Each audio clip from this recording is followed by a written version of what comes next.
I'm here today with Ed Silva, but before we start, I want to kind of disclose. There's no disclaimer there. He's going to put up a disclaimer. Anyway, I want to tell you about the show in case you haven't been watching. Gloves Off is every Thursday at 4 to 5, and who we have come on is either politicians, ex-politicians, or nonprofits. Once a month, I will be discussing Palmetto Bay because that's close to my heart. And most likely, the individual who will be discussing Palmetto Bay with me is Mr. Ed Silva. How you doing? Good, David. How have you been? I've been great. I'm glad to see that you ironed your shirt today. Yeah, that's because I'm made to. Hold on, wait. Let me close this little button here so, I even look more formal. What's today's date? The 28th? The 27th, no? 28th. The 28th. Are you gonna we read have a lot to talk about, the, actually. What? Are you going to read the disclaimer? Oh, there's the disclaimer. The views and opinions expressed here are those of the host and the guest, and not necessarily those of community newspapers. So there's my disclaimer. Couple things. Number one is if you have any questions for either Ed or I, please type away. And hopefully in the near future, I will have a telephone here. So if you want to call, I'll pick up the phone and I will answer your question. It's all a matter of time before Michael Miller gets me a phone and I can start answering live questions. So today we're going to start out with a little football. There is a pretty good analogy that politics is kind of like sports, right? And you have two opposite sides. They don't necessarily get along with each other. And when you're the manager, you pretty much hire, fire, trade individuals that are playing football with you. Today we're going to talk about Palmetto Bay I really don't like politics as if wow. it was a sporting event, because it's damn close if you want to know the truth. I'm going to ask Mr. Silva if he was the coach of Palmetto Bay Council, who would be the first one he fired from the team? Going down your sporting analogy, the most important person on a football team is the quarterback. The most important person on the council and the one that does all the lead political relations type things is the mayor. So that would be the person that you would replace.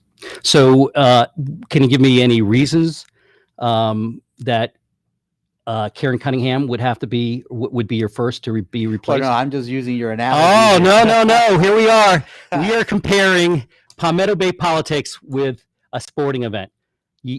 And I got to tell you something. It's definitely a sporting event up in Washington, D.C. Well, you have two different teams.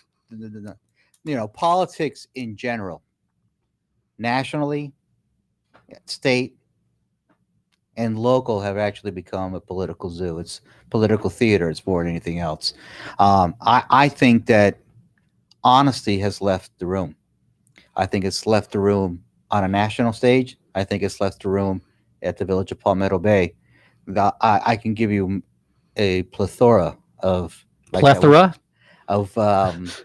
reasons and things that have been changed. It looks like we're trying to always do revisionist history in Palmetto Bay on things that have happened or haven't happened, and they're always trying to carefully craft the message to make them look in the best light. And I think that started with this recent council and this recent mayor, and it's really accelerated considerably, where it's very, very difficult for the average resident to understand what is truthful, what isn't truthful, who's lying to them, who's not lying to them, and which way is really up. I think it's completely lost in the village. Well, I know. We've been talking about transparency for years now, and I hate the transparency in Palmetto Bay. There's absolutely none right now. I have to disagree with you, though. She would not be the first person. She would not be the first one I would fire. The first one I would fire would be Marsha Manson. And there's reasons for that. She's been on the council for 2 years. I watched her in a zoning hearing the other day. She was completely lost. She really doesn't, she doesn't get how politics or how the council works. she's completely confused. It'd be like her looking at a playbook and saying, I don't get it. And I've seen that over and over and over. She might be a nice lady, but she just doesn't get the way things are passed and the way it works in politics. So it wouldn't be Karen. And I can tell you something, even though I truly believe that Karen does stuff behind the scenes that she should not be doing, I would still say I would keep Karen and get rid of Marsha Matson. And I can understand that, but I'm just thinking that you always start at the head and you work your way down. I'll tell you. Let's go back to that zoning issue you're talking about, which is that piece of land that's near Westminster. I'll give you an example where the truth was twisted there. That council at that hearing made it seem like nobody knew that lake was being filled. And yet I vividly remember being asked to attend a meeting with Mayor Cunningham and a resident sitting there and hearing the guy complain about the resident that lives behind it, that got the retaining wall. Yep, about the retaining wall. And that was 3-4 years ago. And at that time, it was very clearly said to our mayor that we had nothing in our books to stop us from doing so if Durham didn't stop them. And yet, all of a sudden, it's like amnesia's hit and nobody remembers anything. Yeah, let's backtrack, because a lot of people who are watching or may watch in the future don't really understand what happened Monday night, which was literally a 2.5-hour circus. You want to set the table, or you want me to set the table? What it was there was a developer that bought a 5-acre piece of land that's just directly west of the Westminster campus, off 152nd. Off of 152nd Street, east of Old Cutler Road. The developer bought that land from Florida Power and Light as surplus land. He went through the How long ago? Do you remember how long ago? 4 years ago. Okay. 2016 maybe. You gotta give him a little flavor, a little detail. 2017 is when it was done. Immediately they started to approach us about the fact that they wanted to fill the lake. We sent them to Durham because we don't have any jurisdictions over any of the wetlands or any of that stuff. That's goes through the county agency of Durham. During that time, one of the residents reached out to us up in arms saying, what's going on here? Now, mind you, that was always he was a resident that lives behind that lives behind, and a portion of the lake was in his property. And he was complaining, rightfully so, that would be affecting his house. We had a meeting at his house, or at his lot. Then Councilwoman Cunningham, myself, and the homeowner, we discussed what the process was, that it would have to go through Durham. We discussed that we had nothing on our ordinances that would be able to stop it, and what would be the steps that he would have to do to get anywhere. He went through Durham. Durham basically said, we don't see any issues with this. And okay, well, let's stop you. I'm going to stop you along the way. That's fine. Durham went out there and inspected. That's correct. Okay, and said there was nothing here except for 2 trees, I think it was, that were worthwhile saving, as far as you know. As far as I know. Then what happened was that they applied for a land use permit, which gives them the right to fill the lake. And they did so. There was plenty of opportunities for the council and Mayor Cunningham to have stopped it, tried to have stopped it, and none of those opportunities were ever taken. Well, it's hard. Let's give the benefit of the doubt. It's very, very hard once Durham says it's not environmentally sensitive lands, which they did after they went out there and inspected it, to stop Durham from giving a permit to sit there and fill the lake. Even if we objected, which nobody did, so you don't know what would have happened. Even if we objected, it probably would have turned out the same anyway. But the fact of the matter is, nobody objected at the village at the time that they were getting ready to fill in the lake, and at the time that Durham said it was an environmentally sensitive area. That's correct. But then and here's the flip side of that. But then also at the visiting session on Tuesday, we have the council talking about buying the 5-acre horse farm on Old Cutler Road.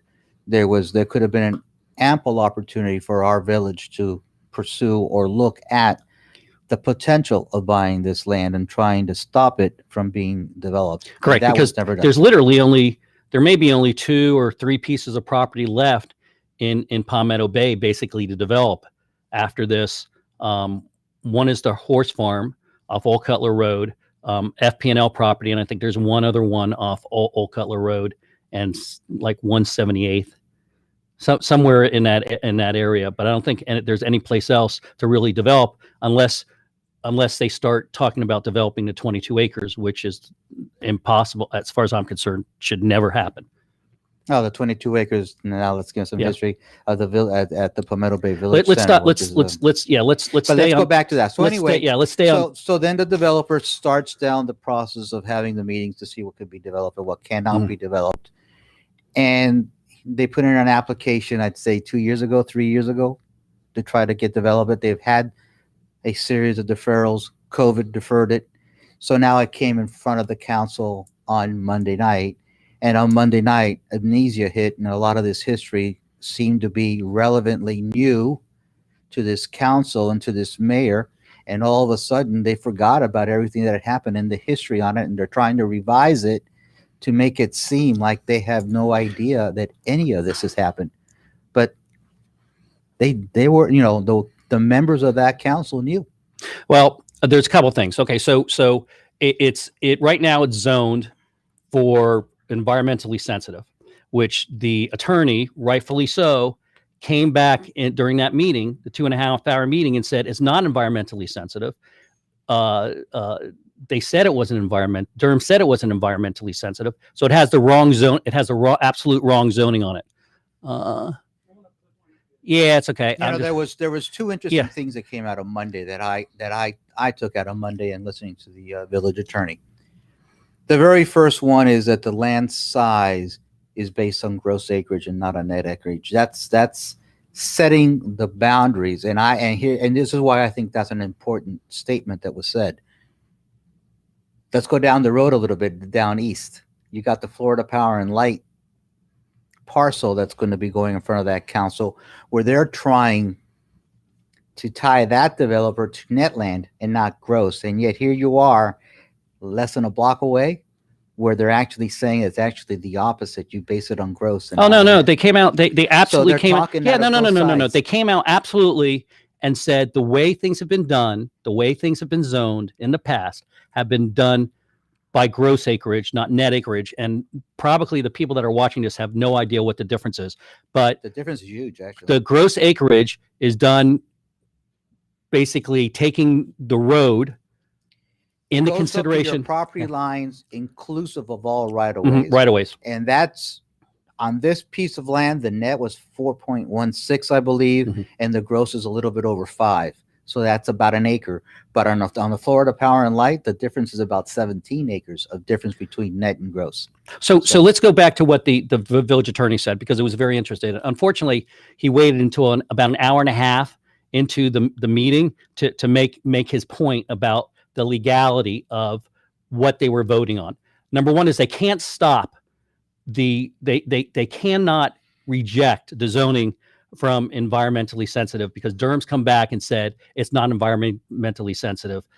Somebody can build on it. Okay, that's the first one. The second one, he said that if you reduced the zoning, for that piece of property, because you have to look at the surrounding areas, it would be spot zoning. So if everybody's 2 per acre, and I'm just using that as an example, and you sit there and decide to zone that 1 per acre, you're spot zoning, and you're basically going to have litigation with the developer. You have no right to turn it down. And you got to look at trends of development when you're zoning, okay, a piece of property. And maybe you can discuss trends of a development. Well, the trends of developments, that you look at the surrounding lands, and you come up with the average. That's the trend. That's the average trend for the area. So that piece of land should go with that average trend. Now, there's some leeway that you can do in there, but that's basically the rough definition of it. Again, Monday night's important because the village attorney, well, one of the village attorneys, there's quite a few of them, but the one that was speaking on Monday night, discussed the definition of how you look at a zoning based on gross. That's important for the FP&L property. He also discussed the fact that it was not environmentally sensitive lands according to Durham. Now that's important for the 22 acres at the Palmetto Bay Village Center, which has always been discussed that they have environmentally sensitive lands, but Mhm. according to the county, it isn't. So there's two very important things that were admitted to by the village attorney that will affect two huge potential zoning cases that'll be coming down the road and facing this council. And I'm just curious to see if they're going to try to backtrack or change the tune between now and then. Well, what I found interesting was after an hour and a half or 2 hours of them focusing on the pond that was filled, which actually they got permission to fill the pond, and the trees that were cut down, which they got permission to cut down the trees. And listen, I'd like there to be a lot of pocket parks all over the place if they were free. Okay, I doubt very much that we'd be able to buy the 5 acres. Look what happened when the village bought, 2 acres. We got killed. But the fact of the matter is, he said, if you turn them down for the zoning, and you turn them down for the amount of houses that are permitted or units that are permitted on those 5 acres, you're walking into a lawsuit that the village of Palmetto Bay cannot win. And it took them 2.5 hours, and then they sat there and they delayed the vote for another month. Okay, the only choice that the council has in regards to this 5 acres per law is whether they permit 9 or 10 houses on that parcel. That's the only choice they have. They cannot stop, okay? And this is not just me saying it. This is the village attorney saying it too. They cannot stop the development of those 5 acres. Well, the biggest problem that they have is that they have the professional staff, and the professional staff's recommendation Oh yeah, that's the third thing. is a third thing. That's And right. So they need to look at this as judges, and they need to look at the evidence. We're gonna go through that in a second. This is my And issue. The biggest evidence Yeah. that they have against them is their own staff saying that they can do what they are doing and they can move forward, inclusive of their village attorney. This is my issue with Marsha Matson. Okay, is she's been there 2 years, and maybe people don't realize this, but when you're sitting there talking about zoning, you're basically doing quasi judicial hearing, which means that the way you vote is based on law, not by personal opinion. Personal opinion is not a neighbor walking in there and saying, look, we have too many houses in Palmetto Bay, we don't want 9 more.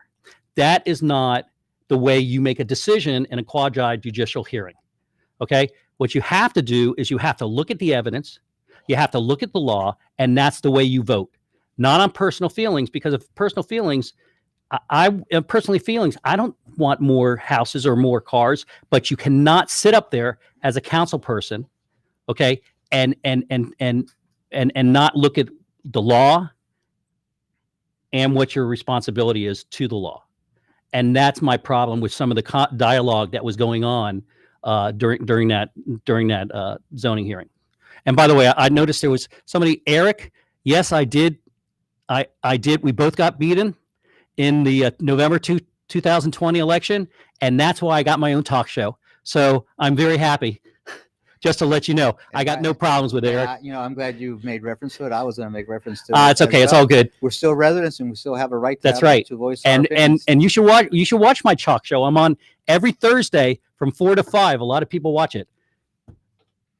So anyway, this case to me is a litmus test. Yeah. It's really going to be a precursor for the other items that are going to be coming in front of this council in terms of the zoning.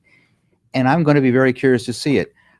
There was, and I don't know if you remember this, I think you were on the council at the time. I worked with the then vice mayor to come up with an ordinance that would allow them and give them some latitude based on traffic to stop some of these developments, which they could have used. It was actually brought to the council, but then the vice mayor withdrew it and never brought it back. And that would have pegged development to traffic east of 77th Avenue. I'm going to have to give you the history of that. Dade County said, The vice mayor being John Dubois at the Thank you. time, Dade County had said that anything east of 77th Avenue was in what they call the urban infill boundary zone, which means that traffic isn't really looked at. But I had proffered, and Vice Mayor Dubois at the time brought it forth to the council, an ordinance that would ask the county to revert that so that we can look at traffic issues and conditions. But it never got through the council. He pulled it back, and it never came back in front of the council. So they're shooting themselves in their own feet. They're shooting themselves from being able to give them the quivers they need to fight some of these things from happening. And the ones that lose at the end of the day are the residents. Well, what's interesting is, and I don't think the 22 acres is on our agenda today, but we have an ordinance that says that the 22 acres, or the development by the 22 acres, is based on the parking. I mean, not the parking, but the driving on Old Cutler Road. Yeah, that was something that we added to Yes. that approval at that time. So there was, when they originally, I guess, passed the 484, or they wanted the 484, we got down to 380 because of the traffic, 389 because of the traffic issue. And again, and we've had this conversation numerous times, and even the 389 is the max. They would have probably been hit down a little bit further than that at the final hearing.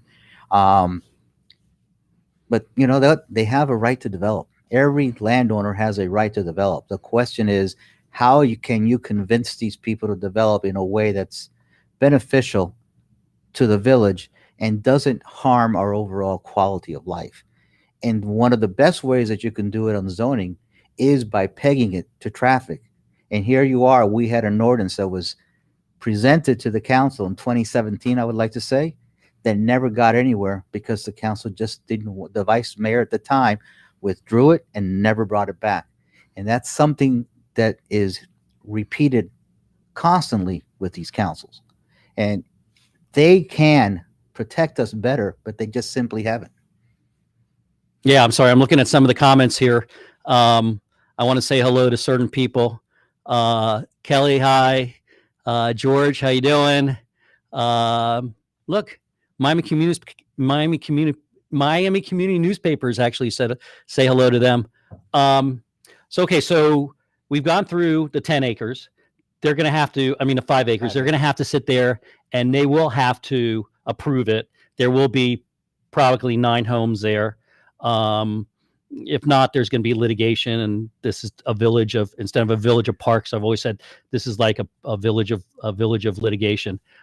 So there's no doubt in my mind that will be approved. Unfortunately for us, it's only 9 houses, and it won't really disrupt traffic that bad. What's going on Old Cutler Road? So land use fiasco on downtown. Well, that's another one that was repeated over and over again on the revisioning session on Tuesday. And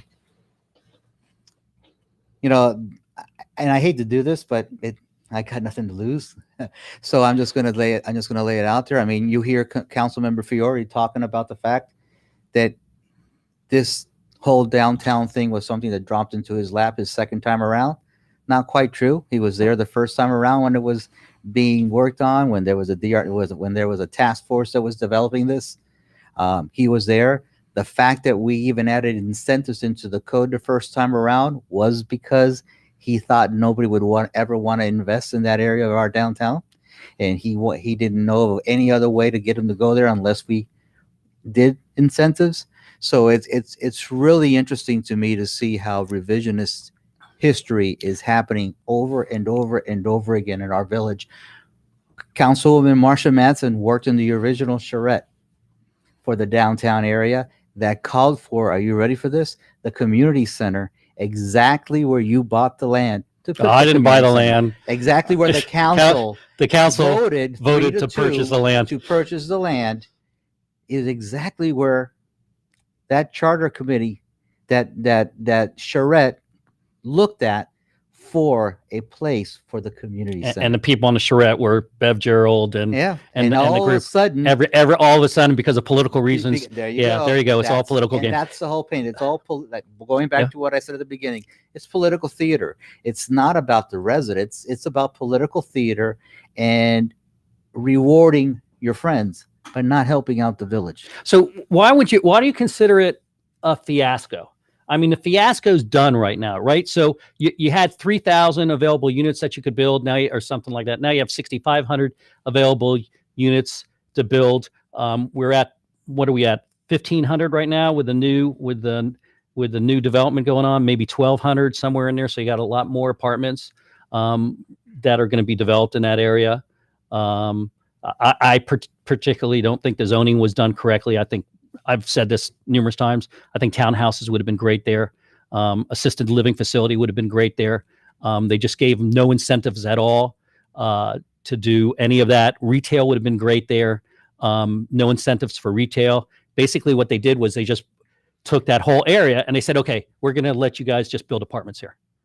I mean, basically, that's what they did, right? I mean, they didn't. There's nothing in the code for townhouses. There's nothing in the code for assisted living facilities. There's nothing in the code for retail. It's basically a big square area of apartments. The new code made it even worse, though. The new code basically has gone a step beyond increased density. They're now talking about the fact that they commissioned a traffic study in 2015, maybe, to look at how they can handle the traffic in that area, which is the precursor that the council approved, and that's why Park Drive was born. Now they're talking about forgetting about that traffic study. They want to close down Park Drive, which means their traffic study will no longer work, which means you have a whole lot of landowners that are going to have developments coming in front of this council that will not be able to make their traffic studies work. And it's all going back to a code and a council that simply doesn't understand land use and how it works and how it's all interrelated. It's okay. No, what's funny is you had two attorneys. You have two attorneys now on the council. Well, one attorney and one used to be an attorney. They have four, but okay. In my opinion, they have four. Well, actually, you have three too because you have John. Who would be the fourth one? Well, on the council themselves, they have two. Then you have John. Yeah, and then you have the outside. Yeah. Okay. Firms. So we're not going to include him. So anyway, so you have those two attorneys that are sitting there, and they're during the zoning on Monday, and I'll give them. They never. Okay. So these attorneys didn't specialize in zoning, but they were completely lost. They and even when John Della Gloria said something to me, they seemed lost, which is kind of scary. I know that's not their area of expertise, but the questions they were asking, can you put horses on the property? And that was actually a question, by the way. Can you put horses on the property? That's not what is zoning. That's not what you're supposed to be focusing on. You're supposed to be focusing on the law, right? They weren't even focusing on the law, and they're attorneys. So that's what scared the hell out of me watching it. And I sat there and watched it for 3 hours.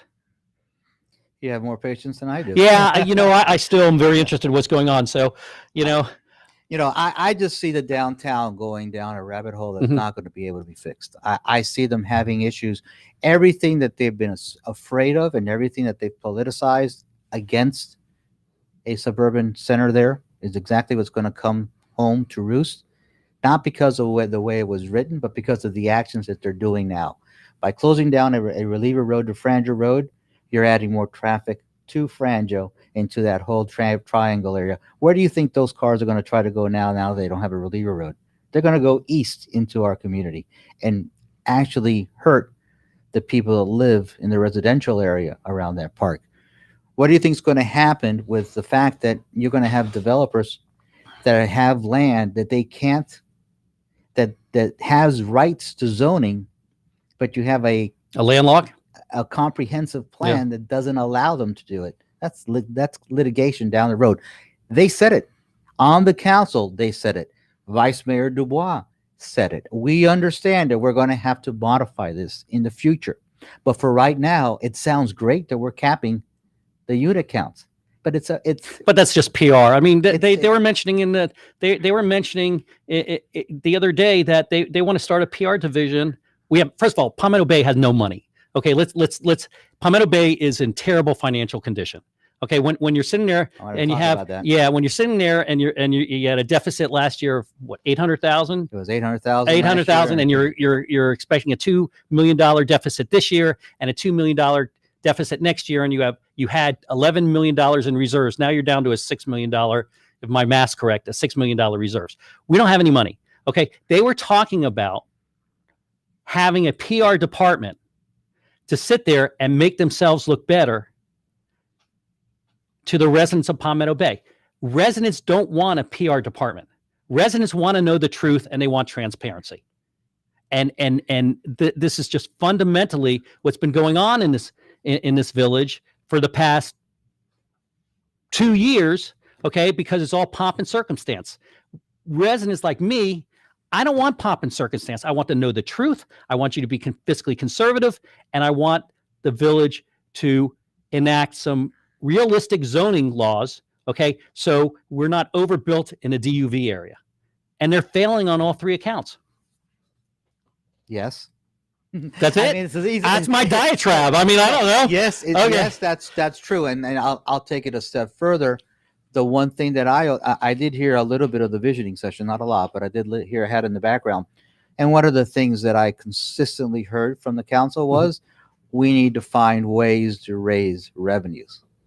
Now, I don't know they about know. you, They know what's coming. but raising revenues to me means that they're going to More have to either taxes. raise fees or taxes or walk away from some of their promises. Their promises to make the FP&L franchise fee sunset is something that's going to be, it's on the Mhm. horizon. It's a year away, and I don't know How what much they're gonna money is do. that a year? Do you know? Remember? That's $1 million.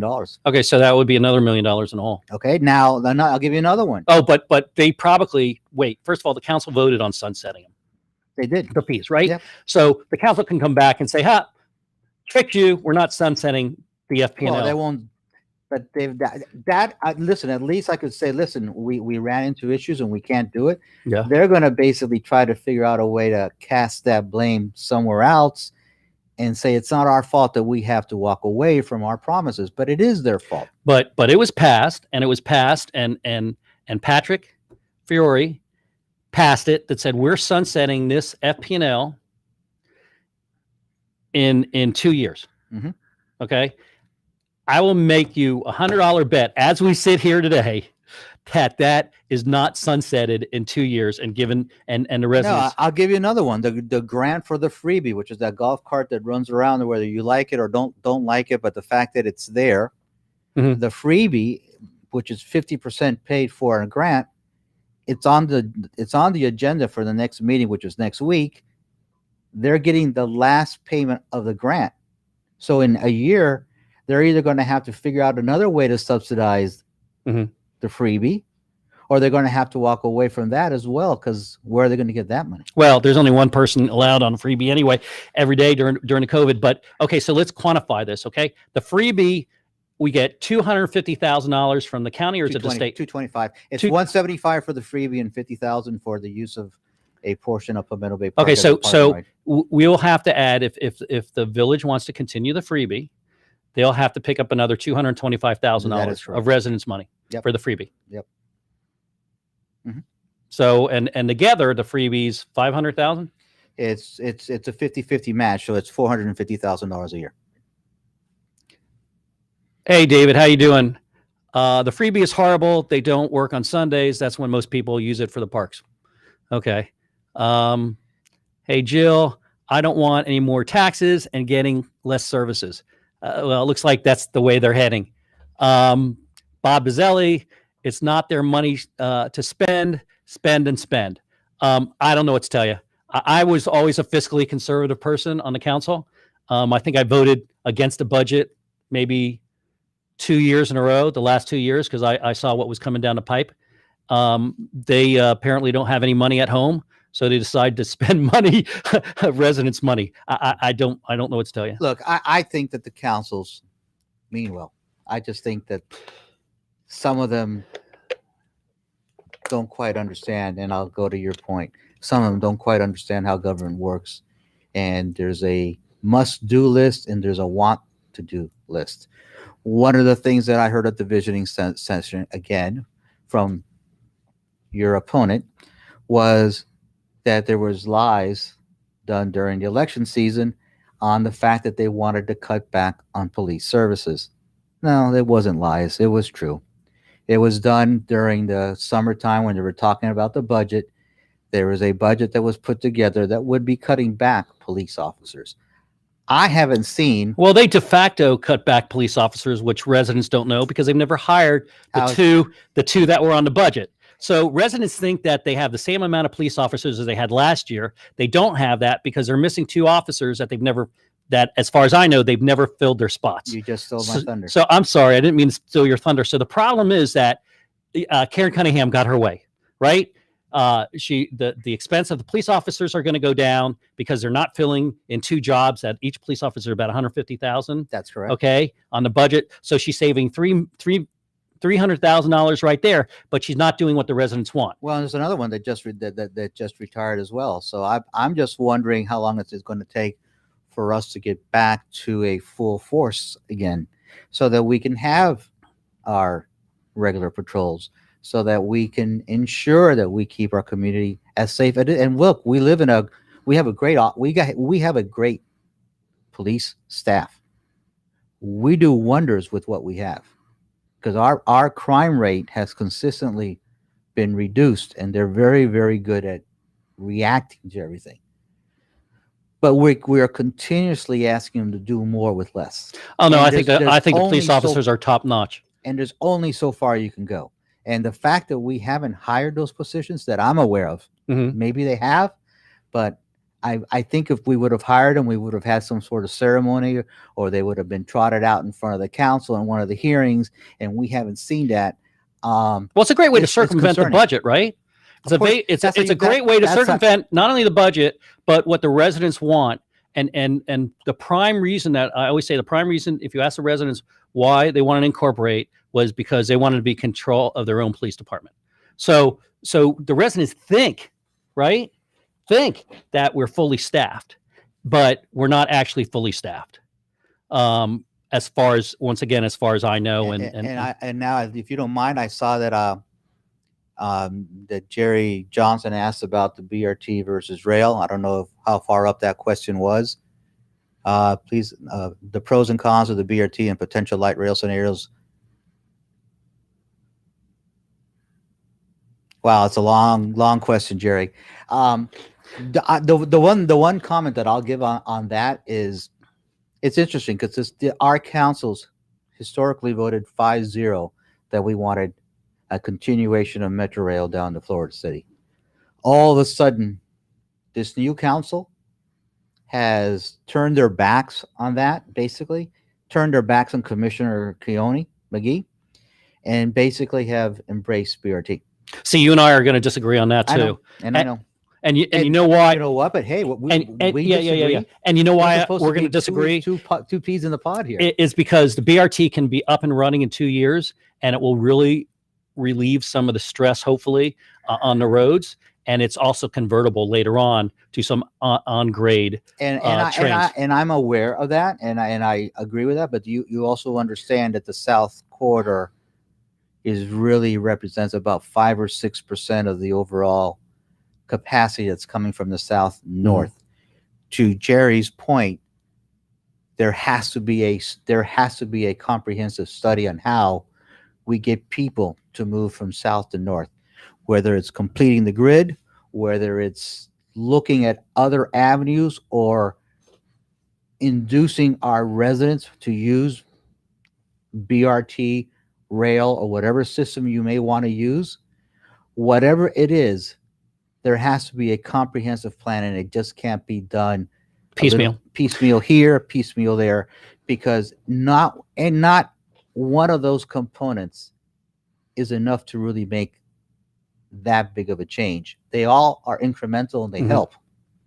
So they need to be all put together, and we really need to make sure that we dial in as to what the right solutions are to relieve the quality of life. There are communities, as you well know, in our village that suffer. The people can't even get out of their driveway. Oh, no, I say that all the time. I use that as an example. I watched somebody, and it took them a half an hour to get back their car out. Luckily, it hasn't been going on for the last year. What's interesting is I will have, and everybody should know this, I'm going to have Tim Meerbot on. He's the mayor of Cutler Bay on the program next week. And it'll be interesting to hear what he has to say about the BRT. And I want to get back to the BRT, where you and I agree and disagree.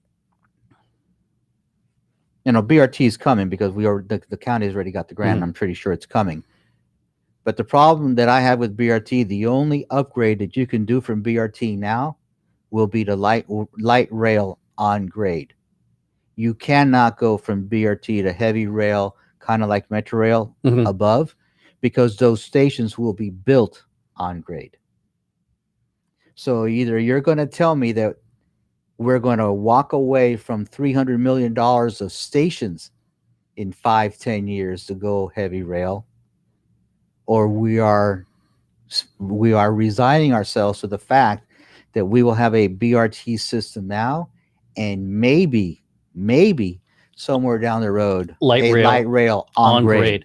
I just don't know what there's such a vast differential in the cost. I don't know, honestly, if you get from point A to point B in a faster time period, that's worth the cost than you in a overhead Metro Rail, or it's the exact same. And that's this question I should have asked Alice last week. If it's the same time period to get from A to B, if it's rail on grade, light rail on grade. Light rail and grade and buses are very similar time frames. There's a difference with heavy rail. Mhm. There's a huge Is it a huge difference? I was part of those. I was part Yeah. of those advisory groups, so I kind of know this a little bit. So there's a difference.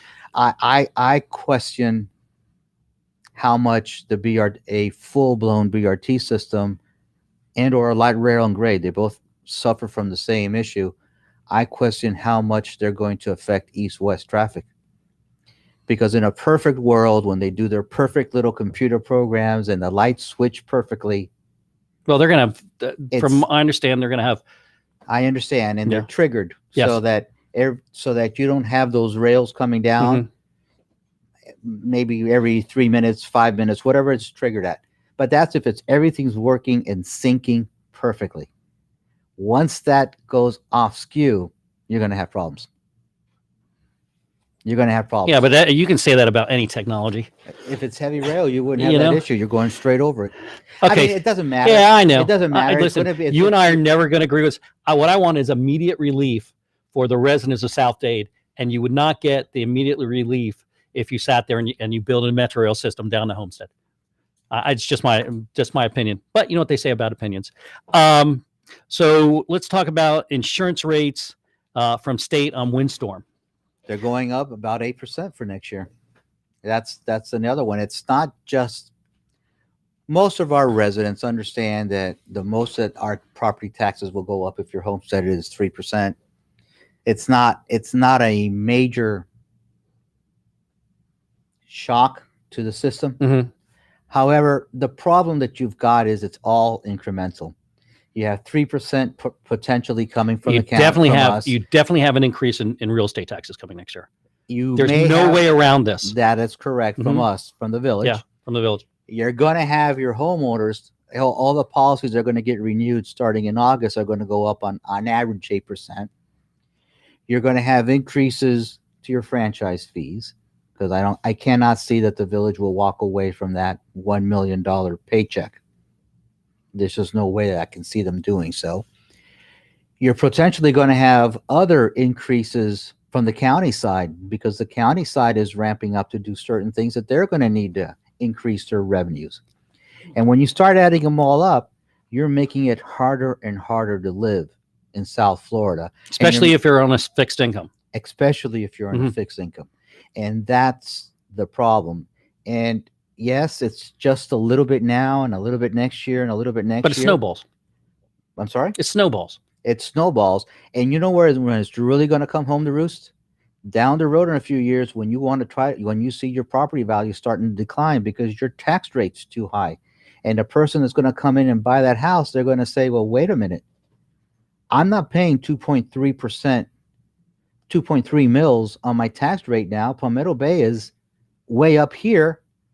I can buy across the street relatively. Okay, so we're gonna have house. to let's break this down for everybody, because I understand this, but people watching don't break it, may not understand it. So what you're living in right now, you're living in your house that you may have bought 10 years ago that cost $300,000. Okay, when you sell your house, you're going to sell your house say in 2 years, that same $300,000, maybe you're getting $700,000. That means the individual who's buying your house is going to be reassessed at that $700,000. They're not being assessed at your $300,000. They're being assessed at 7.7. So their real estate taxes would basically double, okay, what you're paying for real estate taxes, and the value most likely, okay, it's called inflation, and the value most likely you're not going to get to 700,000 because nobody's going to be able to afford to pay double taxes. And in addition to that, when they go out and buy insurance, the insurance company is going to want insurance placed on a $700,000 value, not a $300,000 value. So basically, what's going on is we're killing ourselves in the future, okay, because of what's occurring right now. And did I explain it well? Yeah, enough? no, you probably better than I did. Okay. And once you start down that slope, it's almost impossible to reverse. It becomes very, very difficult to stop. And then you couple that with the fact that they can't make up their decisions on what to do with zoning or growth. They're really tying their hands in the future and creating a big mess for our village down the road. My opinion, not my opinion. Well, we all, I read the disclaimer. So Pam Gorman, you're never going to be able to sell your house in the future. I'm glad you did the rehab on it because it looks great. And I saw a comment up there about I miss it now, something about sidewalks. Why can't we get an update on the mayor's mega sidewalk? Lisa, I have no idea what's going on with the mega hide. Can I see the hide? Yeah, we'd like to see the hide. Come on, I got no problem with that. Come on, we're all friends here. Let it go. Let it go. I didn't hide it. I showed it. Oh. Read it. It's on the main screen. Oh, I'm sorry, Ed. You should have got to go see what you're. I don't know if that would have made the difference. Let's talk about the sidewalks. A lot of concrete and a lot of green area. I don't like concrete. Not 10 feet concrete anyway. I really don't see a plan for it. I don't see a plan anywhere for any of these sidewalks, any of these. Okay, I'm sorry. Grant Miller has basically walked into the room and is giving us a nice sunrise, a nice moonrise. A view of something we don't want to see. God love you, Grant. Yes, there has been some plans that have been unearthed. Yeah, that show that there is a lot of sidewalks, wide sidewalks coming to our. A lot of concrete that's coming to our community. Not exactly. A lot of concrete is not exactly environmentally friendly, by the way. Let's go back to what they love to do in our village and say that we're a suburban community, which we are. Suburban communities and wide sidewalks don't quite seem to gel in my mind. They don't go hand in hand? No, I don't think so. Now, a correct, cohesive plan for sidewalks that you may be able to use them as an alternative for golf carts, I can understand in certain areas, but that's not what's being contemplated. They have a haphazard look at it, and they're just throwing things at the wall to see what sticks, and nobody I know. Well, put it this way: the majority of people I know do not want 10-foot sidewalks anywhere in front of their house. It's just the way it is. And but you can't tell anybody that. There he is, Mr. Grant. So anyway, let's talk about the. Just a couple other things. I would like to bring up another thing that I heard in the visioning session, which is a series of pocket parks. That's been on the books. That's been discussed on the council when you were on the council. That we looked at Miami-Dade Water and Sewer's piece of land that's basically off of 160th and 89th. We actually brought a plan forward for under the FP&L guide wires that was never continuously finished. So this is nothing new. They're just rehashing the ideas and trying to see if they gain traction. But the point is, the more that you add on, the more you're going to need to use money to maintain them. Oh yeah, I was just going to say I'm all for pocket parks, but what's going to happen is basically you're going to lose what? Probably real estate tax dollars, right, from FP&L, and at the same time, you're going to have to sit there and pay for maintenance. Now, that's all well and good in a village or a city that has money, okay, but we don't have any money. It's the same idea of a community garden, which they brought up.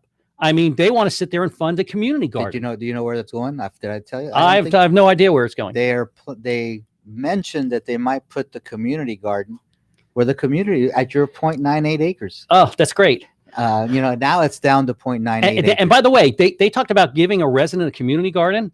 Can't remember what's his name. A good friend of mine, Sean Kramer. Sean Kramer. They mentioned giving Sean Kramer the ability to have a community garden, and they're not even bidding it out or sending it out to see if anybody else wants to do it. How they can directly sit there and give a giveaway to a resident without going through the proper process, I have no idea. Can you explain that? I mean, when have you ever heard of a village or a city giving something to a resident without going through the procedure of either bidding it out or sending out RFPs or anything else? That's just, to me, that's amazing.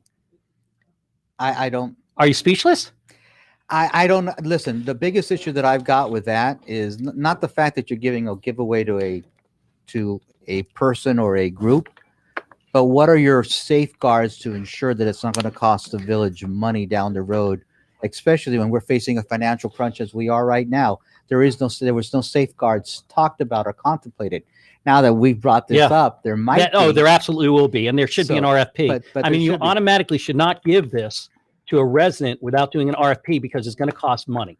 There's no way you're going to get around it not costing money unless Sean Kramer wants to go into his pocket and sit there and not pay the liability or if it's in the red. Guarantee that it won't be in the red. And by the way, and I don't think you do or I do. I don't have an issue with the community garden. I think it's a great idea. When my son lived in St. Louis, their community on the community's property developed a community garden, and it was an awesome place. But it was their community, their money, their hard work, their maintenance, and their deficit. And if it didn't work, it was on them. Now it worked. It was really a nice little thing for their community in St. Louis. But that's something that we as a government shouldn't be playing favorites. We're there to represent everyone. No, we know Sean backed. And that land, has got a lot of political history. It's not even real, true history. It's just politically made up history. That land has can either be sold back to the developer, and we all know that. It could be developed for the community center where they spent tens of thousands of dollars in looking into doing a community center. Went out and got a person to do a feasibility study for the community center. We had surveys that showed a substantial amount of residents that wanted a community center. And the discussion, if you remember politically, was if we build a community center, the only people that are going to use it are the apartment dwellers. Remember that? Yeah. So now it's kind of a racist attitude. It is. But now we're doing a community garden there. Yeah. Will it be the same apartment dwellers that'll be? I got to tell you, right now with the financial situation that we are in Palmetto Bay, I would vote against a community center. We just don't have the ability to sit there and use residents' money, okay, to anything other than the basics for the village, and that's the problem. Oh, until they right the ship, they should not be looking at it myself, and I agree with you as well on that. But I will also tell you something that I find very interesting. What's happened to the money for the park impact fees? I don't know. Why are you drawing a blank? There's got to be a lot of money there. That every door that was built in our village, every door that's permitted, has to pay a minimum of $800 to $1,600 a door into a park impact fee. There's got to be hundreds of thousands, if not millions of dollars in that. I guess we'll have to look at the financials to find out where it's going. Where are they? Why isn't that being used? Because another thing that they love to say is that we took that the council. Let's say it the right way. They like to say it's me, but the council directed me to take $1 million out of Coral Reef Park to buy the 2 acres that we bought for the community center in downtown. That's not quite true, because here you are with a park impact fee that could easily put that $1 million back in Coral Reef Park, but you don't hear any conversation about that, do you? Yeah. In fact, all you see is it looks like the ruins of Pompeii at Coral Reef Park, which is the last little piece of building that's left. Well, we at do have a new Coral Reef Park. bridge. Yeah, which By the way, there is a ribbon cutting for the bridge this weekend. I think it's Saturday at 10:30. And if you don't know what time it is and you want to be there, log on to the Village of Palmetto Bay website. So what do we got? You want to read some excellent answer? Let's read some of these. Jerry Johnson, any comment as to whether or not any of the current department heads should be asked to succeed elsewhere? I couldn't tell you that. You'd have to talk to the new village manager, who I still think is a great guy. David Perez, are there any revenue streams the council can create aside from taxes?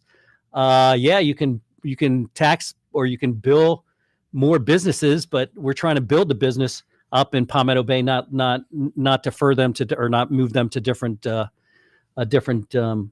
city or village. and if I can say something to David, yeah, David, there are other revenue streams that we can do. We had an agreement that was approved by the council to put in one of our local restaurants at Coral Reef Park, in where we would share and take a percentage of the gross revenues, which that could have added up to a substantial amount of money. But for whatever reason, that everybody's walked away from that agreement and it's not going forward. So there are other ways that it would not affect you as a resident, that the village could increase their revenue streams. They're just not being looked at. Okay, so I'm going to bring this all down to something that I've started this week that should put the Miller brothers in a coronary position, but this is my chicken, and every week that I'm talking about politics, I'm going to give out the chicken shit award, which they love, okay? And this week, I'm surprised Michael's not killing me. This week, it's based on a Miami Herald article about the Dade County commissioners all getting 100 vaccines to distribute to whoever they want. Okay? Let me tell you my feelings on giving Miami-Dade commissioners, getting politics involved in giving COVID-19 vaccines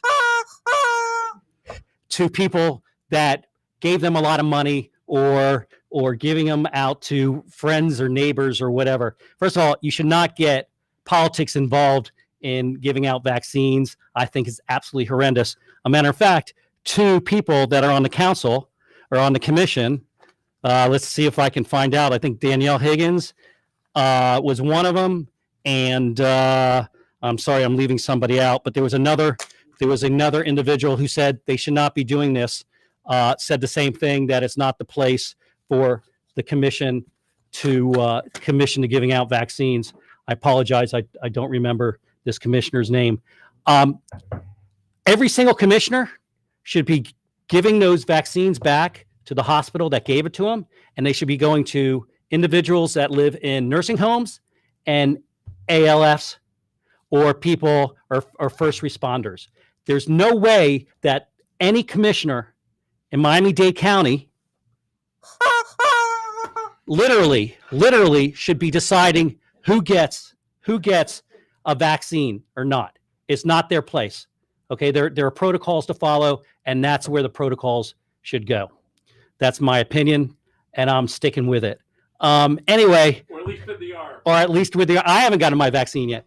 I doubt any Miami-Dade commissioner will give me one now. Anyway, I want to thank you. That was fun. For being on the show. I once again, I'll tell you that you are going to be my guest once a month, so we can talk about all things Palmetto Bay. I'm sorry if I didn't answer or get to anybody's questions. I'm really sorry that I don't have a phone here to pick up where people can ask me questions that are live and I can respond to it. I look forward to seeing you in a month. Next week, don't forget, is Tim Mirbot, from the mayor of Cutler Bay. to come in, and we'll talk about Cutler Bay. Good night, everybody. Peace. Love you all. Have a good one.